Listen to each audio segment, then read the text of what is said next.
Welcome back to Cortex Vortex, and thank you for joining me again today, where we talk about how neuroscience can teach us a little bit about the mind and what it means to be human. So, for this episode, I have something really special planned. We're going to be looking at neuroscience from some different perspectives and learn how to integrate neuroscience based practices into our everyday lives.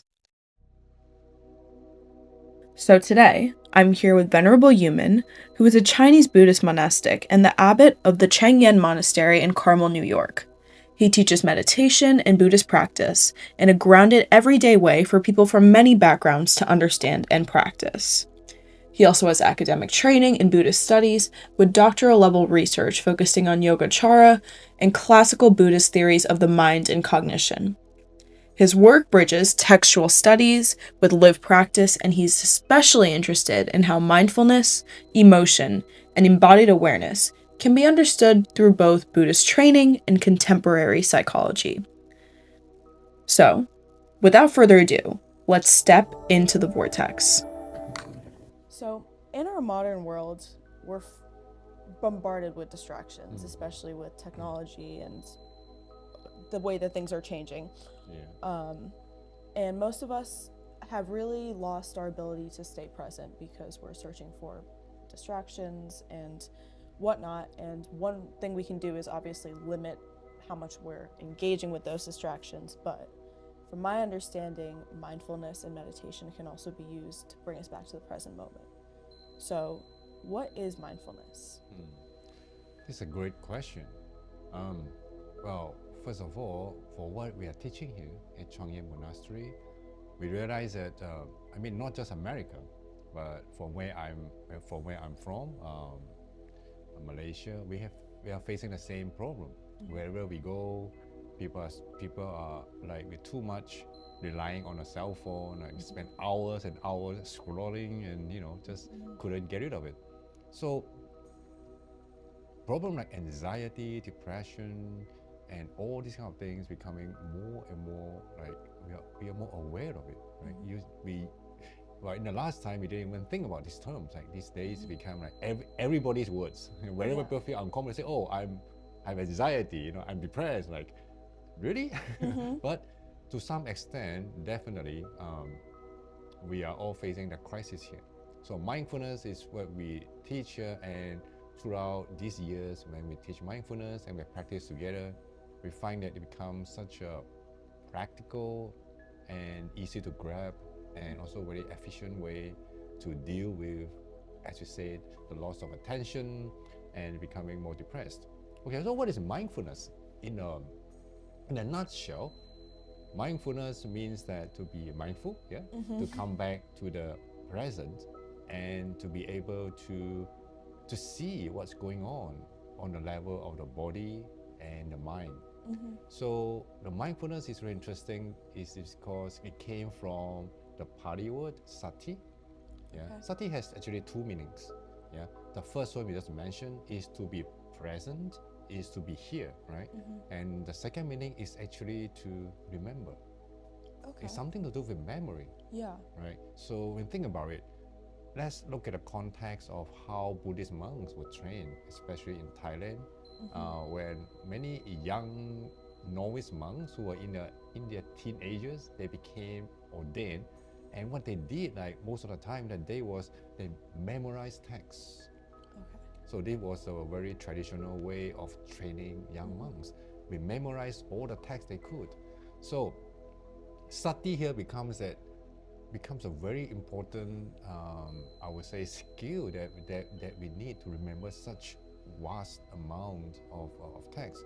So in that way, doing meditation and to be able to remember becomes part of the mindfulness training. So then you might ask, why memory is so important in mindfulness?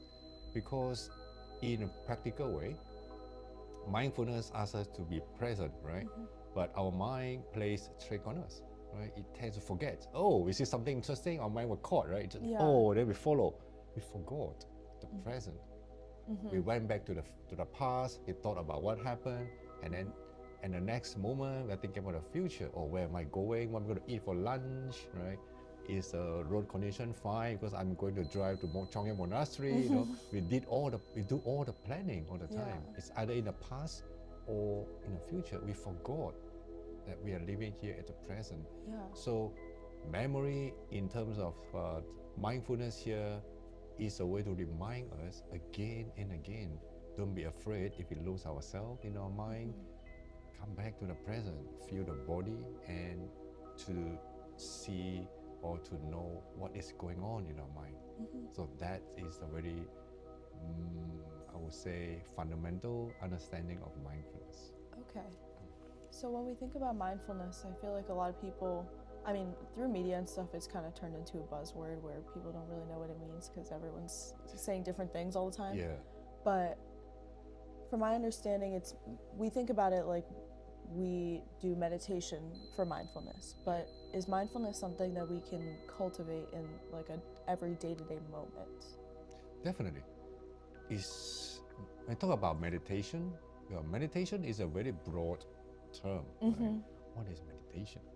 Well, you can sit on a cushion, you can be walking on the street, you can be even doing your daily routines, right? So meditation could be in any form. Also, there are many techniques in doing meditation. So mindfulness is only one of the many techniques that we use in meditation. So mindfulness is the meditation is like, as we just discussing, it was like to remind ourselves to focus on what we are doing. So there's some misunderstanding about mindfulness and meditation because in our meditation class, many students came in, they're like sitting there like for 30 minutes, they say that, oh, I'm trying not to think anything. I'm trying to be like, I say empty, because people love to, emptiness. They want to think there was something to be something profound and something to chase after. So, but meditation or mindfulness is not about not thinking anything. It's the opposite. We have to think about something, purposely think on something that we choose very carefully. So mindfulness or meditation, we have a target. We let's say for meditation in breathing, right?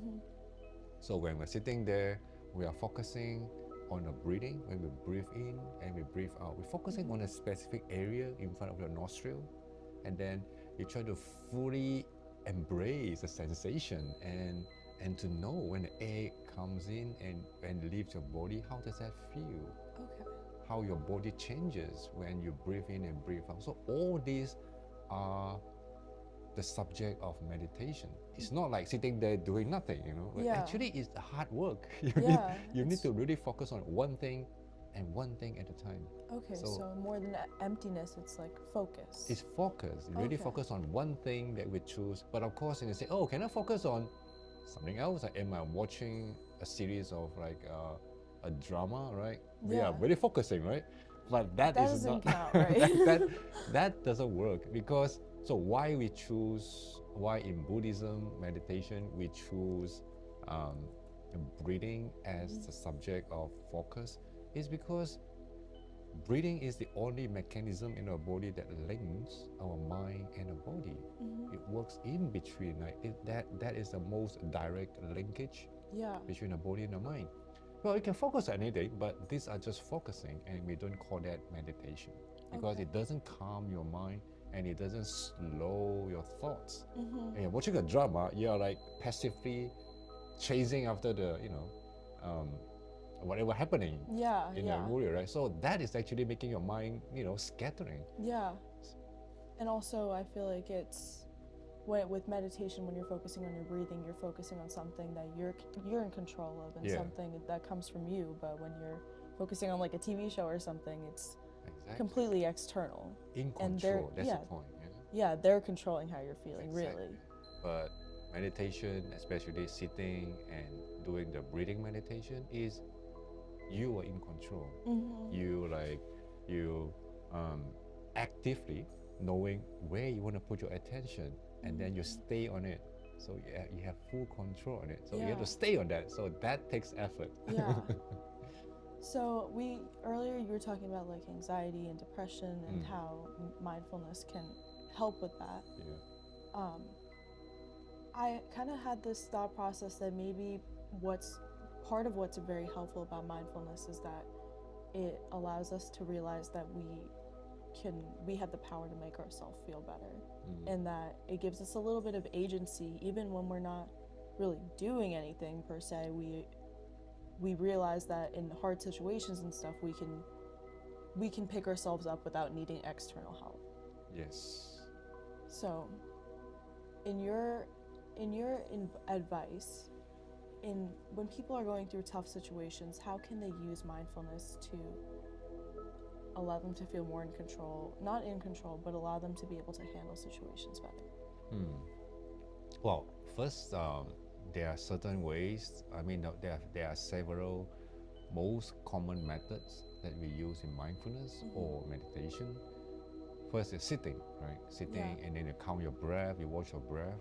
And those are for people who have a very scattered mind, right? Your mind jumps around, from here to here. So sitting and focusing on one thing at a time, it helps us to know. It's like training your muscles, right? If you want to train your biceps or triceps, right, you keep doing the same thing, and then your muscle, you can see it, like you can see a result in a short while. The same thing happened to mind. If your mind scattered around, you couldn't control it. So put a rope on it, tie on your breathing, and then focusing on it. So keep training until you get used to it. So breathing meditation helps us to calm a very scattered mind. Okay, and then for some people it doesn't work because when the mind becomes too active, sitting there it just make it more frustrated. Yeah. Right. So we have walking meditation. Okay. Yeah, walking meditation is like for people who get agitated easily, so they need they want to feel, they have too much energy, right? And then you let it out. So walking meditation is a better way for them. Okay. And so these are and then we have also like a body scanning. Okay. Right? Body scanning is for those people, for example, maybe for you, study, like let's say you're doing your paper, the whole day you spend hours in front of your laptop and you're like, oh, my mind is so full. Yeah. How do you feel at that time? You feel like all your weights are up in the upper part of the body, right? It's either here to the chest, and you don't feel much of your feet anymore because all your energy you're focusing here. You are thinking, you are trying to squeeze out everything in your brain to type in the computer. So at that time, we can say that we lose connection with the body. So at that time, we do a body scanning that helps us to rebalance. Yeah. And like put the energy and the focus from the top of the mind, from the top of the head, slowly back to where it's supposed to be, a more balanced way. So another method of mindfulness is, we call that the body scanning. Okay. There are steps to help us to focus from the top of the head to the tip of the toe, and in between, like a few minutes or so, then we can slowly come back to the natural state of not just focusing on the brain, but we come back to have more feelings about other parts of the body. Yeah. And what else? Walking meditation. And so different techniques of mindfulness and meditation will help us to deal with different problems. So when you come back to your question, you asked about when we are facing some challenging situation, how does mindfulness actually help? Yeah. So I would link it to the approach from we call that the Buddhist counseling method. We have an idea. We have I would call a system that we can use to help us to recognize the state of an emotion and how to slow down our reaction to it. It is called, short form from initial is called RAIN, RAIN. Okay. So that means that first we recognize what is going on. Let's say some people got agitated, right? In the very beginning, oh, I feel anger arising whenever I heard that word. Whenever people say something to me, that specific sentence people use or phrase they use, it makes me feel angry. So the first is to recognize that, oh, yeah, this is my trigger. Yeah, I heard that voice. I heard that sentence that is pointed toward me. I feel like I feel like my chest start to pound, right? And then and then I feel the heat generating for me. I feel like my fist, you know, I'm tightening up my fist. So first we recognize, we know what is happening in our mind, in our body. And the next step is to allow. To allow means that, oh, we don't try to like force it away. From our understanding is we have a lot of, we call that the moral, I would say, burden on us. It's like we want to be a good person, nice person, right? Whenever we feel like I'm angry, and then the next voice is, how dare you? How could you? You know, you are like, okay, you are a monk, you are Buddhist, you should have this. So we suppress it. So the next step is to allow. Allow means that, oh, you know, it's like a third person watching at ourselves. Yeah, there's a feeling, there's an emotion of anger arising. Oh yeah, as you know, the heart starts to pound more quickly. Then, so we let it happen and we allow it. Oh yeah, this is what I'm going through, right? Give a moment, allow it, and then we investigate. Brain, and the third one is I. Investigate. Say, yeah, okay. Investigate means that to understand where does it come from.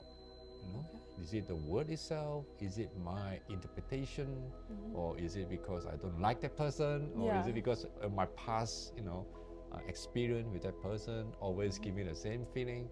So investigate. Give it a little bit more time. Think about it. Where does it come from? How does it feel, right?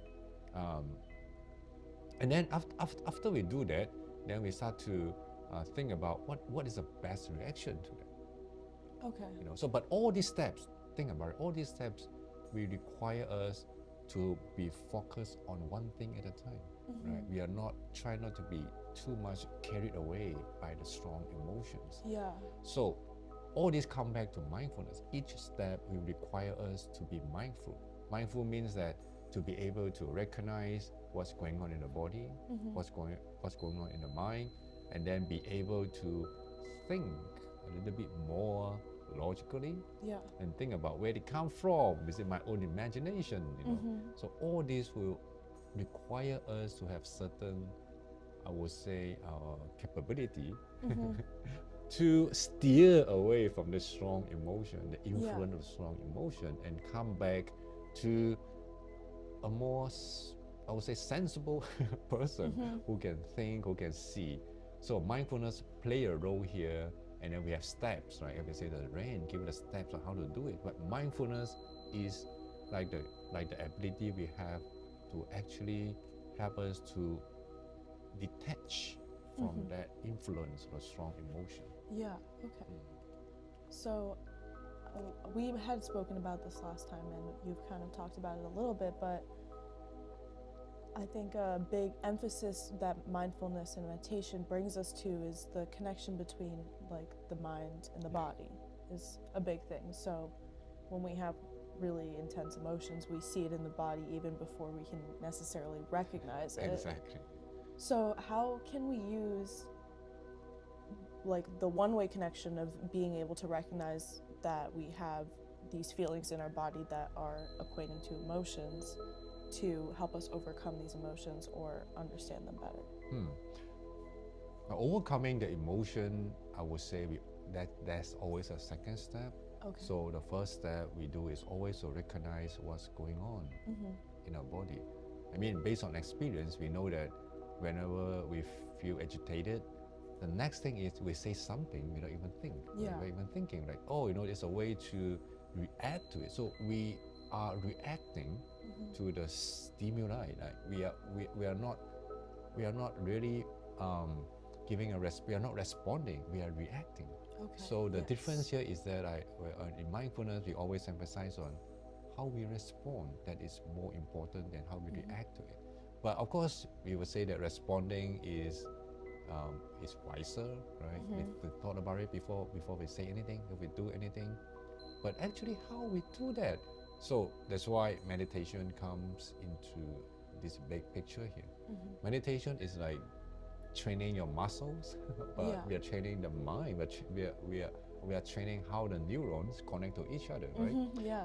You know this very well. Like our way of thinking is a pattern, and this pattern Definitely. sometimes you can see that in the how the neurons are linked to each other. It can form like a highway, right? Yeah.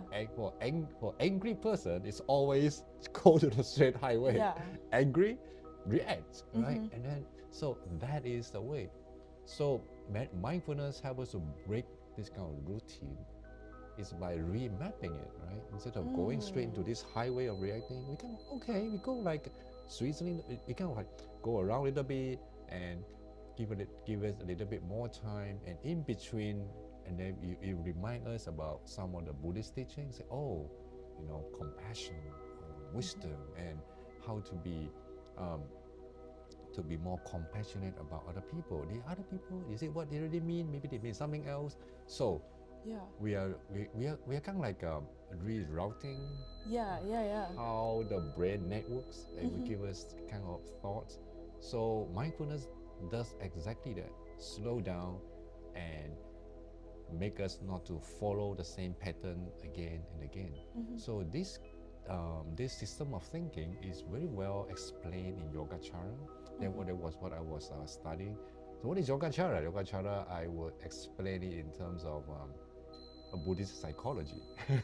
It talks about the brain, right? So it has a very beautiful metaphor about what we just discussing. It was like how our brain forms a pattern of thought, which influence so much of us. It became like our personality. Right. So how we explain personality? Maybe from the neuroscience point of view, you will use a network to explain it. But from the Buddhist psychology, with similar thing, but we use seed as a symbol. Seed is like whatever you say, whatever you do, whatever you think, every thought, every word, every action, it's like they have an imprint in the mind. So that imprint, well, is it physical? Well, it's not physical.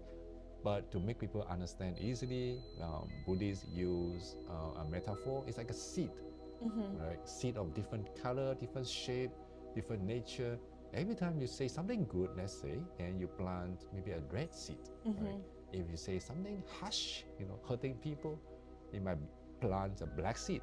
So, like, imagine our mind is like part of it is a big storage. They keep storing all this.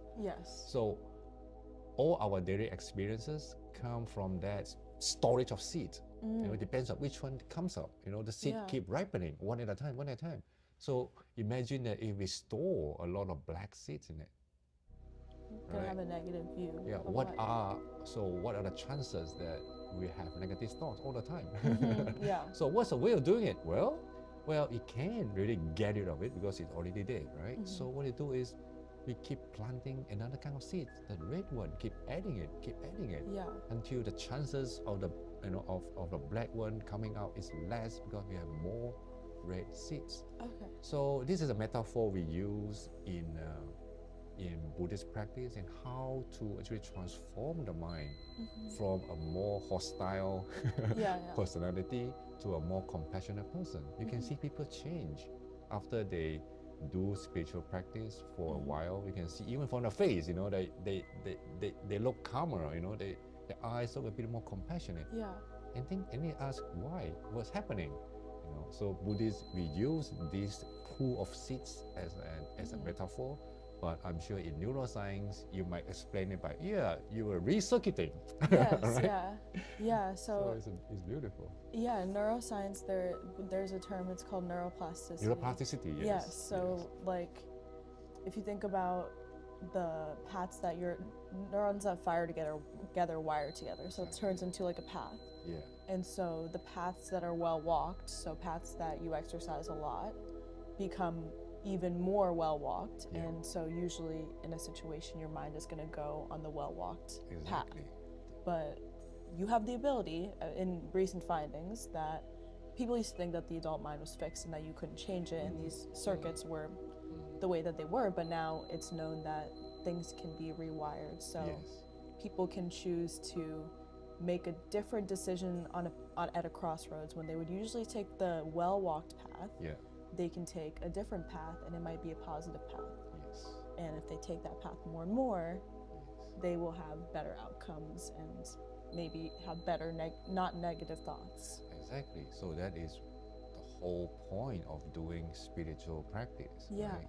Because of the neuron, like the neuroplasticity, Yes. then we are able to change our personality. It doesn't matter how old we are at any time. So I think this is a beautiful and very hopeful finding to many it people. can really make people feel Exactly. like really change their whole view on life.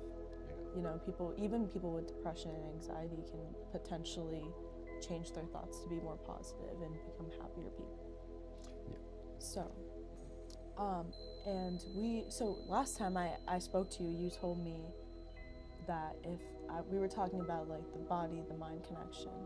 And you told me that if I wake up and I put a pencil in my mouth and I'm smiling, maybe I'll be happier. And it actually did work. Yeah. So I'm curious if we can, like, if you can use that kind of, yes, if you control your thoughts and stuff, you will become a happier person. But if you control your body, maybe smile more, maybe have better non-verbal cues, can you also be a happier person?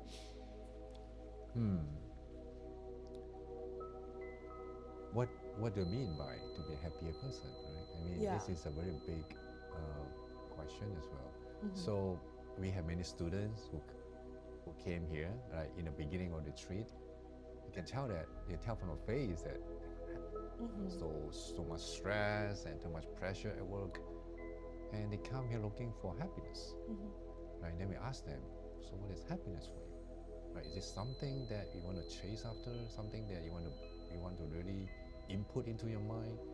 And actually, happiness is like, I mean, it depends on people. But once, what we realize is after like 3 days of retreat, after we do meditation and we do teachings and we slow down their mind and get rid of a lot of distractions from their life, you will find that people become happier, right? They become happier not because they gain something more, but they get rid of many things, right?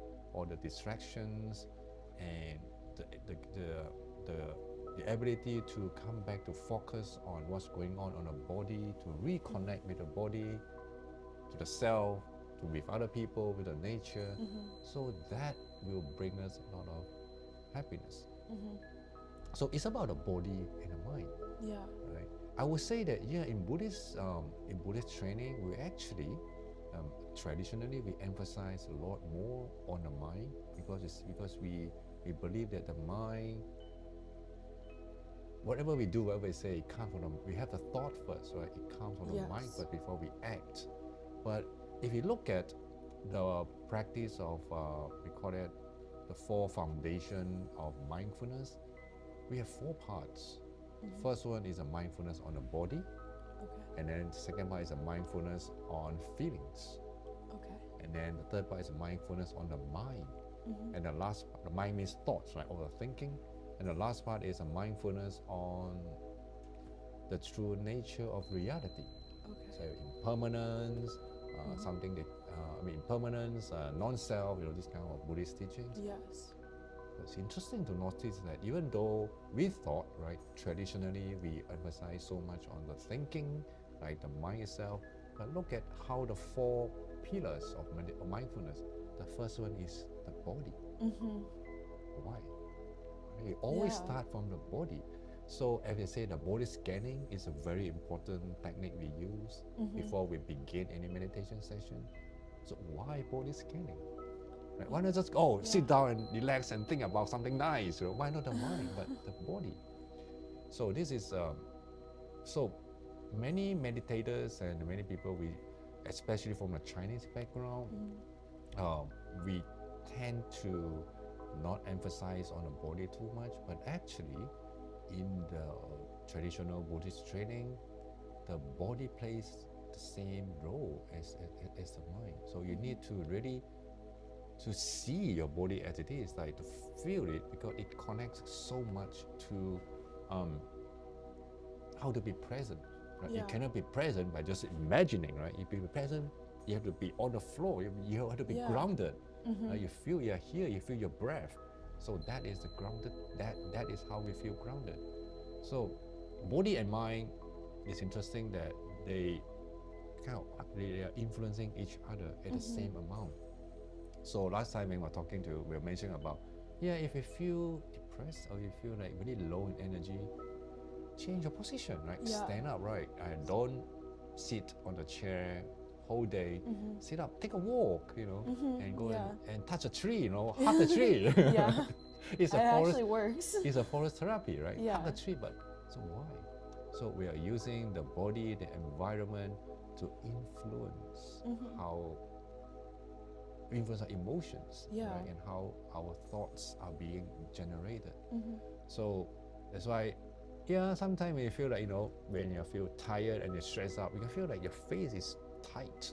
Yes, right? You don't have much expression, like, like maybe the eyebrow. the eyebrow, like, right? It's like, like tied, so tied up, and you can feel the stress.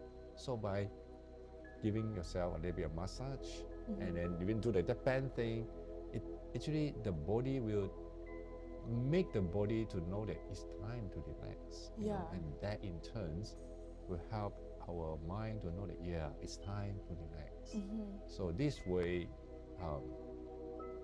this is how we teach mindfulness. We don't just focus on the mind, even the body. So we have some exercise on yoga, some stretching, to get the body ready for any practice that comes. It helps in a way. Yeah. So when we think about meditation, a lot of people think it's a very individual thing. You are in yourself, and that's true to some degree, but you had mentioned some of these students that come on retreats and things, they find the most happiness through connection, whether that be in nature, whether that be to their peers. So you want to talk a little bit about that? Yeah, so we come back to connection, right? So meditation, one of the most important, I would say, benefit of doing meditation is we reconnect. Yeah. We are not only reconnecting with ourselves, the body and the mind, but we also reconnect with the peers, we reconnect with people around us, and then we reconnect with the nature. So meditation is not just you sit around there, and think about all on your own. No. Throughout the stages of meditation, even if you hear about some great masters, right, some great meditators, well, especially in Tibet, some great masters, they sit in a cave, right, for 10 years, 20 years, right, every day in solitary. So why is that so? Is it really we need to be, go into solidarity and then be alone, to do meditation? Actually, we understand that even when the person is sitting there alone, what is going on there, that is the thing that counts. That is a very beautiful practice in Buddhism. We call that a metta meditation. Metta means loving kindness. When you do that, it's so powerful that you are not just starting to like and to love yourself. You also send out the love to anything, everything around you, and they keep expanding and expanding until it covers the whole universe. What's the logic behind that? Why do we need to do that? It's about connection, right? We don't just think about for ourselves. Oh, I want to be happy. I want to be calm, and okay, that's it. Lock it in ourselves and be happy in your nutshell. It's not the case. You need to. The meditation, the beautiful thing about it is, if we can calm ourselves, the compassionate mind naturally arises. Anyone can try this. If you just sit for 5 minutes, thinking about, calming your mind, just focusing on your breathing, and calm down your body. The next moment, when you stand up, and then when you go to meet other people, you naturally will feel like you want to say hi, or you want to connect with people more naturally. And if you see somebody in need, you definitely will help them more than you do, before you do meditation. Why is that so? Because being connect with other people, that's our human nature. Right? So meditation helps us to bring it up. It's not suppressing it. It's not going to solitary. It's not going to yourself. You're actually going deep inside and find out that we are all connected. So I think that's a most wonderful Buddhist teaching. It says that anything is connected. We Yeah. are not alone, you know. That's why we call it. We have one of the very important teaching. We call it the 12 links of dependent origination. Okay. It's long term anyway. It means that everything is connected. Yeah. Start from the very beginning, you know. No matter how tiny the things are, how big, how huge is the whole universe. Yeah. Like back to the very small bacteria, virus, they are all interconnected. Yeah. So a human being. Yeah. So meditation is never about just yourself. It's about opening the mind to feel that we are not the same, but the same at the same time. Yeah. That's a beautiful balance there. Yeah. Sometimes when I want to be reminded of that, I have a very science brain, so I think nothing on earth is created nor destroyed. So, at the end of the day, we're all from the same. Yeah. Because nothing can be created nor Just destroyed. transform, right? Yes, exactly. Okay. So that's kind of like a beautiful thing. Is I that like to think about. Is it the first law of thermodynamics? Oh, second that law? much I don't know. Yeah, well, I came from engineering background, so yeah. When I first read about the conservation of energy and the whole universe, it maintained constant. Yes. Right? It's a change from one form to the other. So that's a very core idea of dependent origination. Yeah. Nothing disappears completely. It's a change to something else. Yeah, it's just like you can do that for your minds. Yeah. You can change whatever's going on into something different, something better maybe. Yes. Yeah. All right, so I think that's all the time we have for today. Oh, that's great. Thank you so much. Thank you.